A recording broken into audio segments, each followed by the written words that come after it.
Welcome to IT media. So జనరల్గా చెప్తూ ఉంటారు కదా, సో భార్య భర్త జేబు చూస్తే తల్లి ఏమో కడుపు చూస్తుందని. సో దీనివల్ల ఏంటంటే అదే నానుడి కంటిన్యూ అవుతూ వస్తూ ఉంది. సో భార్య మీద విపరీతమైన జోకులు వేస్తూ ఉన్నారు, అత్తగారు విలన్ లాగా సో కోడల్ని వేధిస్తూ ఉన్నారు. అయితే దీని గురించి ప్రియా చౌదరి గారి విశ్లేషణ తెలుసుకుందాం. మనతో పాటు ఉన్నారు మేడం. నమస్తే. నమస్తే. సో జనరల్గా మీ దగ్గర నుంచి ఏదైనా విశ్లేషణ వచ్చిందంటే అది చాలా అథెంటిక్గా ఉంటుంది. సో దాని గురించి రీసెర్చ్ అనేది కూడా ఉంటుంది. అంతేకాదు కౌన్సిలింగ్ వచ్చిన వాళ్ళ దగ్గర నుంచి తీసుకున్న అభిప్రాయాలు కూడా ఉంటాయి. ఎస్. సో భార్య అయితే జేబు చూస్తుంది, అమ్మ అయితే తల్లి అయితే కడుపు చూస్తుందని. అంటే తల్లి ఎక్కువగా ప్రేమిస్తుంది, భార్య ఎక్కువగా ప్రేమించదనే కదా. భార్య కమర్షియల్ అనేనా? యతో మనః తతో భావః. ఇప్పుడు ఒక మాట, ఇది నిజంగా నా చిన్నప్పుడు కూడా చాలాసార్లు వింటూ వచ్చి ఉండుండేదాన్ని. ఇక్కడ ఏమవుతుందంటేనమ్మా, తల్లి ఏమో ఇప్పుడు కొడుక్కి పెళ్లి చేసిన తర్వాత ఈ అత్తగారిని చూస్తే కోడలికి అభద్రతాభావము, కోడల్ని చూస్తే అత్తగారికి అభద్రతాభావం. ఎందుకు? తల్లి భార్య కాలేదు కానీ భార్య తల్లి కావచ్చు, తల్లి ప్రేమను చూపించవచ్చు, ఆ శక్తి ఇక్కడ ఉంది. కానీ తల్లి దగ్గర ఉన్నది మాత్రం ఒక్కటే ప్రేమ, పుత్రవాత్సల్యం, మాతృప్రేమ. సో దాంతోటే కొడుకుని జయించాలి. ఎందుకనంటావేమో, ఇప్పుడు తను కూడా ఒకప్పుడు కోడలుగా ఈ ఇంటికి వచ్చింది. ఈ ఇంటికి వచ్చినప్పుడు తన భర్తని తన జోన్లోకి ఎలా తెచ్చుకుందో, లేదా తన జోన్లోకి ఎలా తెచ్చుకోలేకపోయిందో పక్కన పెడితే అవన్నీ ఆవిడ మైండ్ సెట్లో ఉంటాయి. అరే రేపొద్దున నా కొడుకు కూడా కోడల దగ్గరికి వెళ్ళిపోతే అనేటటువంటి ఆలోచన రానివ్వరు వాళ్ళు. వచ్చిందా అసలు వాళ్ళకి తట్టుకోవడం కష్టం అన్నమాట. అందుకని ఎప్పుడు ఏంటంటే కొడుకు అంటే ప్రేమ, ఎందుకంటే పుత్రవాత్సల్యం సహజంగానే ఉంటుంది. కోడలు వచ్చిన తర్వాత ఇంకా పెరుగుతుంది. పెరగడానికి కారణం ఏంటి అని అంటే అత్తగారికి ఉన్నటువంటి అభద్రతాభావం ఒక భాగం. నేను ఎక్కువ అని నేను మాట్లాడను, ఒక భాగం నిజంగా ఉంటుంది దాంట్లో. ఇప్పుడు ఏమవుతుంది, కొడుకు రాగానే భార్య ఏం చేస్తుంది, వచ్చారా రండి అని చెప్పేసి అని చొక్కా ఇడిచి భార్య చేతికి ఇచ్చేవాళ్ళు. అంటే ఇప్పుడంటే అన్ని వ్యాలెట్లు వచ్చినాయి, అన్నీ వచ్చినాయి. కానీ ఇదివరకు ఏం చేసేవాళ్ళు, ఉన్నది ఒకటే గది, రెండో గదిలో అక్కడే అందరూ ఉండేవారు, ఉమ్మడి కుటుంబాలు ఉండే. చొక్కా ఇడిచి భార్య చేతికి ఇచ్చేవాడు, భార్య తీసుకెళ్ళి కుక్కానికి తగిలిచ్చేది. ఈలోపు అమ్మ తల్లేమో వడ్డన చేయడం అనేది పెట్టేది. పెట్టిన తర్వాత ఆవిడ సిచ్యుయేషన్, అబ్బా ఈ వంట చేసావు, ఆ వంట చేసావు, ఇది చేసావు, అది చేసావు అని చెప్పేసి అని ఆవిడ పొగిడించుకోవడమో లేకపోతే అక్కడ ఏదైనా ఒక సిచ్యువేషన్ అనేది ఉండేది.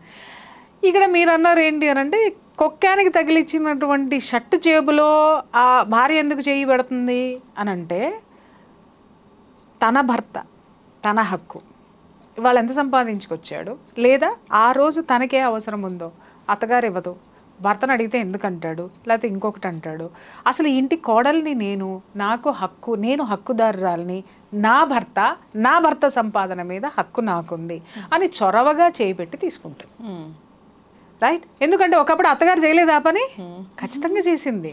రేపొద్దున ఈ కోడలు అత్తగారు అయిన తర్వాత కూడా ఇదే అమ్మ చేసిన పనే చేస్తుంది. అదే జనాలు ఏంటంటే ఇక్కడికే తీసుకొచ్చి కట్ చేశారు. కానీ but it is a cycle chain అమ్మా. ఎప్పుడూ కూడాను అత్తగారి పాత్ర వచ్చేంత వరకు కూడా కోడల పాత్రే నడుస్తూ ఉంటుంది. కోడల పాత్ర ఎప్పుడు ఏముంటుంది అని అంటే, వెనకటికి ఎప్పుడు కూడా ఒక విషయం నేను చెప్తా. ఎందుకు ఇది ఎక్కువ మాట్లాడేవారు అంటేనమ్మా, కోడళ్ళకి ఇంటి పెత్తనం ఇచ్చేవాళ్ళు కాదు. ఎప్పుడు ఇచ్చేవాళ్ళు ఇంటి పెత్తనం అని అంటే, ఈ అత్తగారు కాలం చేసేదాకా ఆవిడ పెత్తనమే ఉండేది ఒక్కొక్క ఇంట్లో. లేదు, ఈ అత్తగారికి రోగమో రొస్టో వస్తే అప్పుడు కోడల చేతికి పెత్తనం వచ్చేది. లేదు, కోడలు చాలా సమర్థవంతురాలు, అత్తగారు అతి మంచిదైతే కోడల చేతికి వెంటనే ఆ ఇంటి పెత్తనం వచ్చేది. అంతే తప్ప పెత్తనం ఇచ్చేవాళ్ళు కాదు. ఇవ్వకపోవడానికి రెండు కారణాలు ఉండే. ఎందుకంటే అప్పట్లో చిన్నతనంలోనే పెళ్ళిళ్ళు జరిగాయి. 12 ఏళ్ళకి, 13 ఏళ్ళకి, 14 ఏళ్ళకి. వాళ్ళకి ఏం తెలుసు, వాళ్ళ చేతికి రాగానే ఇంటికి సంబంధించినటువంటి ఖర్చులు, జమా ఖర్చులు, లెక్కలు, డబ్బులు అన్నీ ఇస్తే వాళ్ళకి ఆ మేనేజ్ చేయటం అనేది ఆ వయసులో వాళ్ళకి తెలియదు. కాబట్టి అది చిన్నపిల్ల, దానికి ఫస్ట్ ఏమి నేర్పాలి, ఇంటి పనులు నేర్పాలి, ఇంటికి సంబంధించినటువంటి బాధ్యతలు అప్పచెప్పాలి. ఇంటి బాధ్యతలు నెత్తి మీద వేసుకున్న తర్వాత ఆ కష్టం తెలిసిన తర్వాత డబ్బు అనేటటువంటి కష్టం తెలుస్తుంది అనేటటువంటిది ఇది ఉంది.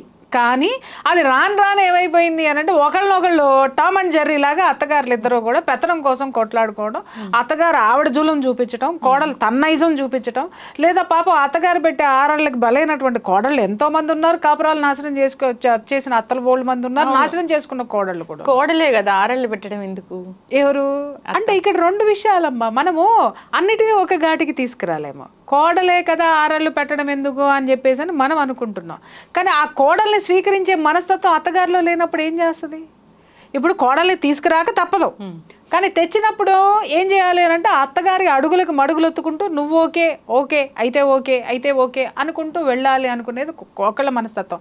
అందరు అత్తగారులు జులం చెలాయించే వాళ్ళు ఉండేవాళ్ళు కాదు. ఇప్పుడు కూడా నేను చెప్తున్నాను కదా, అందరూ ఉండరు. కాకపోతే ఏంటంటే మేజర్ ఇది ఎందుకు వస్తుంది అని అంటే, ఎప్పుడైతే పెళ్లి చేసుకున్నటువంటి వ్యక్తి బ్యాలెన్స్డ్గా ఉండడం అప్పుడు మాత్రమే ఇవి వస్తాయి. అమ్మ కడుపు చూస్తుంది, భార్య జేబు చూస్తుంది. టాస్క్ అతనికి 100% అమ్మా. ఎందుకని అంటావేమో, బ్యాలెన్స్ చేసి చెయ్యాల్సినటువంటి బాధ్యత ఆ పెళ్లి చేసుకున్నటువంటి వ్యక్తిలో, మగాడిలో ఉంటుంది. బయట నుంచి ఒక ఆడది వచ్చేటప్పుడు తల్లికి చెప్పాలి, అమ్మ ఇవి పరిస్థితులన్నీ అమ్మాయికి కొత్త, మనం వేరే వాళ్ళు వేరే. ఎందుకంటే ఏ రెండు కుటుంబాల్లోనూ విభిన్నమైనటువంటి పరిస్థితులే ఉంటాయి. అక్కడ ఉన్నటువంటి పరిస్థితులకు అనుగుణంగా వాళ్ళు ఉంటారు, ఇక్కడ ఉన్నటువంటి పరిస్థితులకు అనుగుణంగా వీళ్ళు ఉంటారు. వీళ్ళ పద్ధతులు వీళ్ళై ఉంటాయి, వాళ్ళ పద్ధతులు వాళ్ళు ఉంటాయి. అమ్మ వాళ్ళు వేరే పద్ధతులు, మధ్య వేరే పద్ధతి. ఆ అమ్మాయి సిచ్యుయేషన్ ఇది, నీకు నోరు ఎక్కువ, కొంచెం దయచేసి వచ్చిన పిల్ల మీద నువ్వు అరవకు, అరిస్తే బాగుండదు. ఎందుకనంటే నువ్వు చెడ్డదానివి అవుతావు, ఏదన్నా ఉంటే నాకు చెప్పు, నేను సరి చేసుకుంటా అనేటటువంటి సిచ్యుయేషన్లో తల్లిని పెట్టాల్సినటువంటి అవసరం కొడుగ్గా అతనికి వస్తుంది. అలాగే భార్యని ఇంటికి తెచ్చుకునేటప్పుడు కూడా అతను చెప్పాలి, మా అమ్మ మెతకదనో, లేకపోతే మా అమ్మకు కొంచెం కాస్త గయాళితనం ఉందనో, లేకపోతే మా అమ్మకు కొంచెం నోరెక్కువ కానీ చాలా మంచిదనో, అంటే పాజిటివ్ సెన్స్లోనే ఒకళ్ళ పట్ల ఒకళ్ళకి తీసుకొని వచ్చి ఎవరిని ఎక్కడ పెట్టాలో అక్కడ పెట్టాలి. వాళ్ళిద్దరి చుట్టూ ఒక సర్కిల్ గీసేయాలండి. గీసేసా ఈ సర్కిల్ నుంచి ఆ సర్కిల్లోకి వాళ్ళు వెళ్ళకూడదు, వాళ్ళ సర్కిల్ నుంచి ఈ జోన్లోకి వీళ్ళు రాకూడదు. మీరు అడగచ్చు, ఎలా మేడం అలాగా అని చెప్పేసి అని.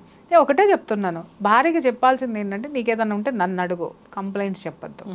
నీకేదన్నా ఉందా, కావాలా, నన్ను అడుగు, నేను ఇస్తా.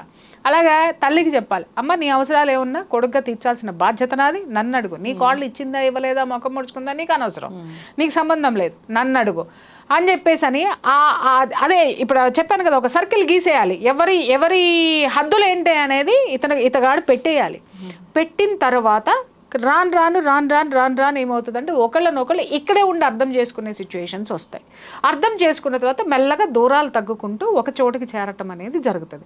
ఇది జరగకుండా ఏమవుతుంది అని అంటే, తండ్రి కొడుక్కి చిన్నప్పటి నుంచే కొంతమంది తల్లులు ఉంటారు, నూరు పోస్తూ ఉంటారు, అరే జాగ్రత్త, ఆ కోడలనే పెళ్ళాంకి బానిస అయ్యావో నిన్ను ఆడేసుకుంటుందిరా, నువ్వు ఆడంగోడు అంటావురా, అట్లరా, పలానా వాడు భార్య ఇట్లా చేసిందిరా, అది అట్లా చేసిందిరా అని ఒక విధమైన భయం క్రియేట్ చేసి పడేస్తారు. లేదా వాళ్ళకి నూరు పోసి దాన్ని బ్రెయిన్ ట్యూన్ చేసేస్తారు. ఇంకా వీడికి వచ్చే భార్యని ఎక్కడ పెట్టాలో అంటే, వాడు ఇంటికి గుమ్మం తొక్కే భార్యనే అక్కడ పెట్టేసి వదిలేసేసి లోపలికి వెళ్ళిపోతాడు, రా అని కూడా పిలవడం అనమాట. అంటే అక్కడి నుంచే దూరం పెట్టడం అనేది మొదలు పెడతారు. ఇది కరెక్ట్ కాదు.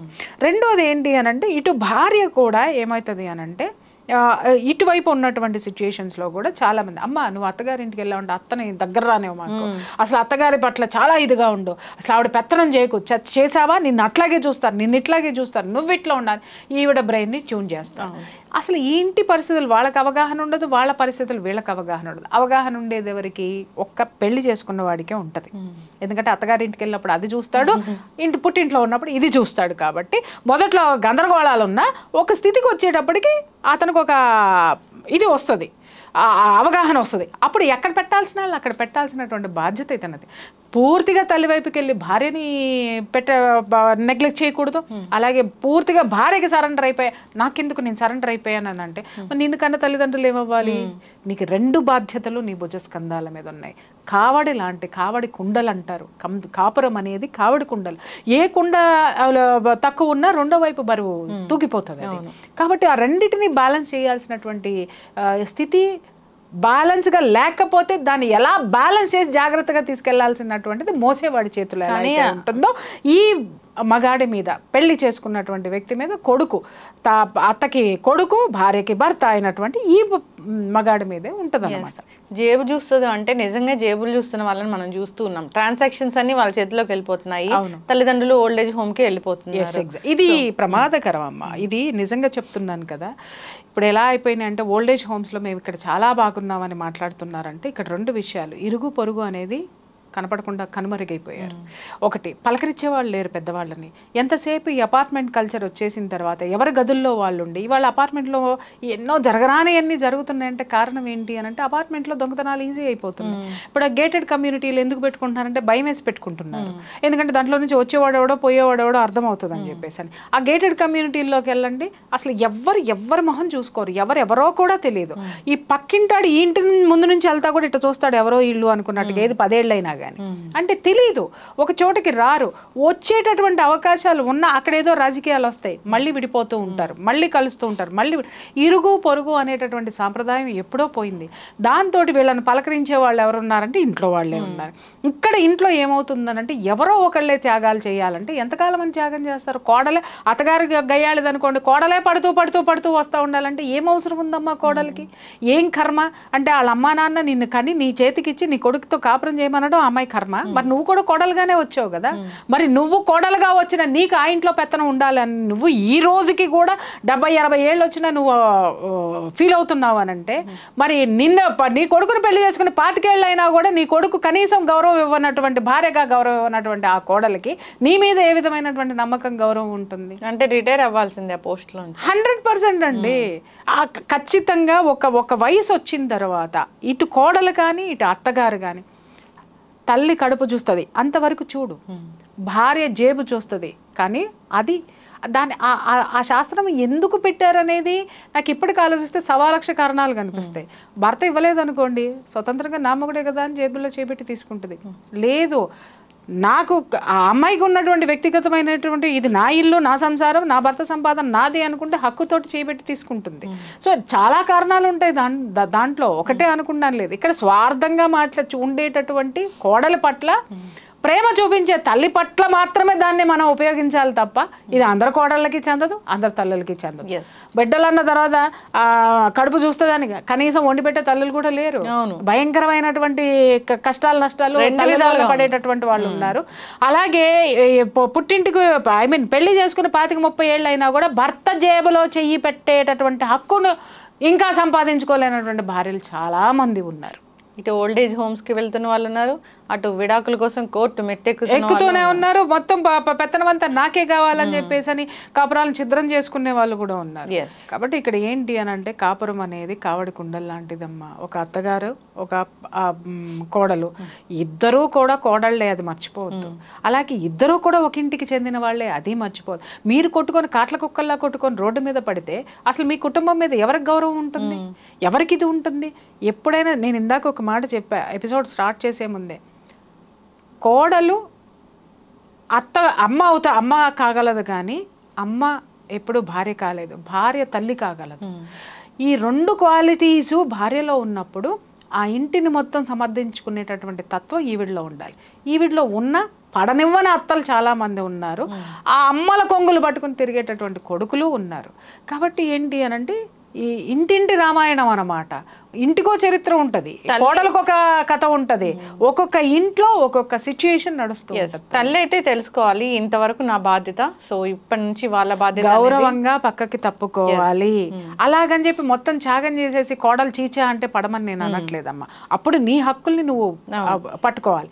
అలాగే కోడళ్ళకు కూడా చెప్తున్నాను, ఇంటికి రాగానే పెత్తనం ఇవ్వాలంటే ఆవిడ 40 ఏళ్ళు కాపురం చేసి లేదా 25 ఏళ్ళు 30 ఏళ్ళు కాపురం చేసి ఆవిడ ఎన్నో త్యాగాలు చేసి ఆవిడ ఎంతో చేస్తేనే నీకు మొగుడు వచ్చాడు. ఇవాళ ఆవిడిల్లు ప్రతి ఇటుకలోనూ ఆవిడ కష్టం ఉంటుంది, లేకపోతే ప్రతి ఒక్క విషయంలోనూ ఆవిడది ఉంటుంది. ఇప్పుడు రాగానే నీకు పెత్తనం కావాలి అని అంటే ఆవిడ ఎందుకు ఇస్తుంది? కాబట్టి కొంచెం వెయిట్ చేసి వాళ్ళలో కలిసిపోయి వాళ్ళ దగ్గర నుంచి తీసుకునే ప్రయత్నం చేయాలి. ఖచ్చితంగా చాలా జాగ్రత్తగా బ్యాలెన్స్డ్గా అందరు కలిసిమెలిసి ఉండాలని కోరుకుందాము. సో చిన్న విషయాలు చిన్న అలాగని కడుపు చూడని భార్య లేదా, జేబు చూడని తల్లి లేదా? సో ఇప్పుడు జేబులు లేవు, జేబులో డబ్బులు లేవు, ఓన్లీ ఆన్లైన్ ట్రాన్సాక్షన్. సో ఏమైనా ఉంటే బీరువాల్లో ఆ దస్తావేజులు ఏవో ఉంటున్నాయేమో, సో అవి కూడా ఎవరి పేరు మీద ఎవరి లాకర్ లో వాళ్ళు పెట్టుకుంటున్నారమ్మా. ఇప్పుడు అవన్నీ తలుచుకుంటే సామెతలన్నీ ఇప్పుడు చెప్పాలి అని అంటే అవన్నీ ఒకప్పుడు ఉండేవా అని ఒకప్పుడు అని తలుచుకోవాల్సిన పరిస్థితుల్లో ఇవాళ మనం. కానీ మేడం ఎక్కడో అమెరికాలో కొడుకు కోడలు ఉన్నా ఇక్కడ నుంచి ఆపరేట్ చేసే వాళ్ళు ఉన్నారు. అదే నేనన్నా జేబు చూసే తల్లులు ఉన్నారు, కడుపు చూసే భార్య ఉంది. అవును, అది ఎస్ ఖచ్చితంగా అండి. సో అంత పెద్ద యుఎస్లో యూకేలో ఉండి బాగా సంపాదించి ₹1 తల్లికి పంపించిన వాళ్ళు ఉన్నారు కొడుకులు. అది కరెక్టే. మొత్తం వ్యాలెట్ అంతా జేబులో వేసి అంటే హ్యాండ్ బ్యాగ్ లో వేసుకునే కోడళ్ళు ఉన్నారు. ఎస్, సో వాళ్ళు అక్కడ గొప్ప స్థాయిలో ఉంటారు, వీళ్ళు ఇక్కడ వృద్ధాశ్రమాల్లో ఉంటారు. అన్ని విధాలా జరుగుతూనే ఉంది. సో ఏదైనా విచారించదగ్గ విషయము. కాకపోతే అందరూ ఏం మాట్లాడతారంటే కాలం మారిపోయింది అంటారు. కాలం మారలేదండి, మనిషి మారాడు. స్వార్థంతో, విపరీతమైనటువంటి స్వార్థంతో మనిషి ఉన్నాడు. ఆ స్వార్థం కూడా ఎలాంటిది అని అంటే సమాజానికి దూరంగా, వ్యవస్థలకి, కుటుంబ వ్యవస్థకి దూరంగా ఉండడం అనేది ఎప్పటికీ ఆరోగ్యకరమైనది మాత్రం కాదు. కానీ మేడం, ఓల్డ్ ఏజ్ హోమ్స్లో ఉండి మేము హ్యాపీగా ఉన్నాము అనే వాళ్ళని చూస్తుంటే నాకు చాలా బాధేస్తూ ఉంటుంది. ఏం చేస్తారు, ప్రపంచానికి ఆ ఇది చెప్పకపోతే వాళ్ళు ఎలా ఉండగలుగుతారు? ఒకటి. రెండోది ఏంటి అని అంటే ప్రత్యామ్నాయం లేదు వాళ్ళకి. అక్కడ బాగున్నామంటేనే వాళ్ళు కూడా బాగా చూస్తారు, నెంబర్ 1. రెండోది ఏంటి అని అంటే అక్కడ బాగున్నామంటే అర్థం ఏంటి, ఇంట్లో ఎంత నరకం వాళ్ళు క్రియేట్ చేసి ఉంటారు. రెండూ ఉన్నాయి, both sides of the coin. అలాంటప్పుడు తల్లి పిల్లల్ని కనడం ఎందుకు? ఇంకా అది ఉన్నాం, చేసుకున్నాం, కాపురం చేసాం, కన్నాం. సో అదే తల్లి నాకెందుకులే, నాకు బాధ్యత ఎందుకు? అదేదో సినిమాలో షిండే డైలాగ్ ఉంటుంది, తెల్లారిందా, లేచామా, తిన్నామా, పడుకున్నామా, మళ్ళీ తెల్లారిందా, మళ్ళీ లేచామా, తిన్నామా, పడుకున్నామా, తెల్లారిందా. అంతే. మనిషిగా పుట్టామా, వయసు వచ్చిందా, పెళ్లి చేసుకున్నామా, కాపురం చేసామా, 4 రోజులు ఎంజాయ్మెంట్ చేసామా, హ్యాపీగా ఉన్నామా, బిడ్డల్ని కన్నామా, మా నాన్న వాళ్ళు బతుకుతారు, మా నాన్న వీళ్ళు ఉంటున్నారు. ఈ వ్యవస్థ అనేటటువంటి దాన్ని భయంకరంగా దూరం చేసినటువంటి ఆ పాపం మాత్రము నిజం చెప్తున్నాను ఇవాళ సమాజంలో కొందరిది. ఎస్, ఖచ్చితంగా. తల్లిని కాపాడుకోలేక, తల్లితో మనం ఉండలేక, తల్లికి సేవలు చేసుకోలేక, ఆమెకు చేతగాని టైంలో ఇంకా మనం కొడుకులము, కూతుర్లమని చెప్పుకోవడము చాలా నామోషిగా అనిపిస్తుంది. వార్త కూడా చూసాం కదా, ఒకప్పుడు నా తండ్రి ఇప్పుడు కాదు అని చెప్పి బెంగళూరులో ఒకటి సంస్కారం చేసుకోండి అని చెప్పేసి అని. అంటే వాస్తవాలు మనకు తెలియకపోవచ్చు కానీ అమ్మ, ఎంత దుర్మార్గులైనా మనకు జన్మనిచ్చారు, మన బాధ్యతలు కొన్ని ఉంటాయి, అవి చేసి పక్కకు వచ్చేయాలి, అంతే. తల్లిదండ్రి దుర్మార్గం అనేది కూతుర్ల పట్ల, కొడుకుల పట్ల, కన్న బిడ్డల పట్ల ఎప్పుడు చేసింది అయితే లేదు, ఉండదు. కానీ కొన్ని చోట్ల జరుగుతాయి, ఎక్కడో 100కో 1,00,00,000కో ఒకటి జరుగుతాయి, అంతే. ఎస్, ఖచ్చితంగా మన తల్లిదండ్రులు మనం కాపాడుకోవాలి.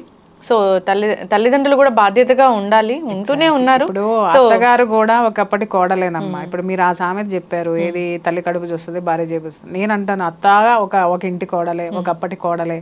ఆవిడ వచ్చినప్పుడు మీ అత్తగారు ఇలా పెడితే, దూరంగా పెడితే నువ్వు ఎంత బాధపడ్డావు, అలాగే నిన్ను దగ్గరికి తీసుకోకపోతే ఎలా బాధపడ్డావు, అలాగే నువ్వు పెత్తనం చేసినప్పుడు మీ అత్తగారు ఎంత సఫర్ అయింది, అదే అభద్రతా భావంలో ఉన్నప్పుడు మరి నీ కోడలు ఉండకూడదని ఎందుకు అనుకున్నావు?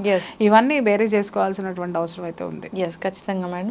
సో ఏదైనా డౌట్స్ ఉన్నాయి, ఇష్యూస్ ఉన్నాయి, సో అత్త వల్ల కోడలకు పడట్లేదు, కోడల వల్ల అత్తకు పడట్లేదు, ఇష్యూస్ వస్తున్నాయి అన్నప్పుడు ఒకసారి కాంటాక్ట్ చేయాలని కోరుకుందాం. ధన్యవాదాలు. Thank you.